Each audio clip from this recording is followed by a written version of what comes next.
What I'm about to tell you is a most extraordinary phenomenon. You likely are aware but do not recognize it, and that probably is hurting you right at this moment. It may even be staring you in your face right as we speak, and it is costing you more than you can imagine, both in terms of impending calamity for some, like me, as well as near certainly an opportunity cost that you could not possibly conceive of at this time.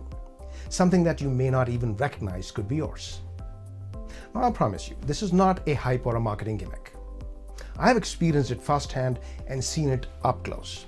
And I talk about it because it matters, but is ignored, like the football-related concussions.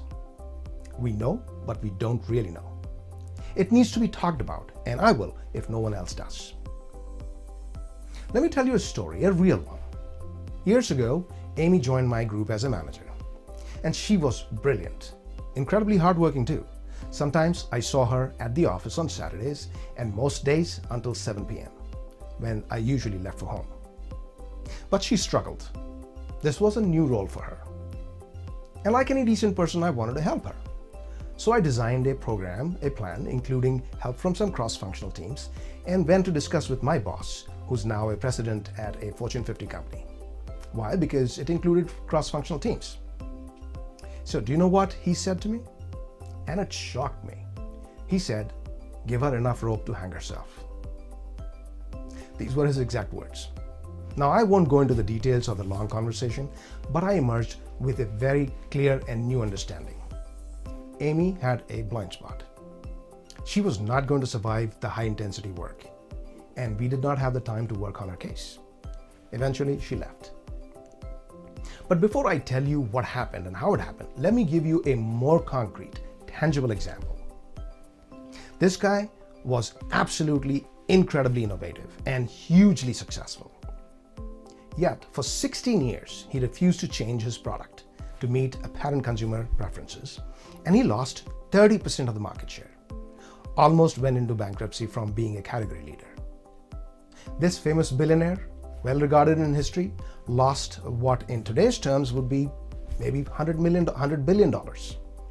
All because he did not want to put any other color on his cars except black, and he paid no heed to consumer demands. You probably know who I'm talking about, Henry Ford. It is almost insanely ununderstandable why he refused to put colors on his cars when everybody he knew told him the same thing repeatedly over a 16-year period. But you will understand and appreciate when you know the inner workings of blind spots, the insidious ways they work and collude with your mind to destroy you. The truth is, he was not alone. When it comes to blind spots, I can assure you, you have them too. And they're probably blocking your growth right now as we speak. And they have done so for the longest time. Almost everyone we know has blind spots. The wise among us recognize them sooner rather than later, just like Steve Jobs did after being fired from Apple, but not like he did not when ignoring pancreatic cancer for 1 full year, which probably cost him his life. Ron Johnson set on fire a company already in the ditch when he was hired to salvage it. I'm talking about JCPenney. Johnson ignored the consumer point of view. Just like Amy, who ignored her purpose. She tried to prove herself when all we wanted was to get the job done. She did not want help and appear weak, as we later realized. That is not the kind of person we wanted on our team. Please do not forget, these are very smart, capable, and otherwise successful people. Johnson was instrumental in creating Apple stores. So the real question is, what are your blind spots? What are you not seeing or refusing to see?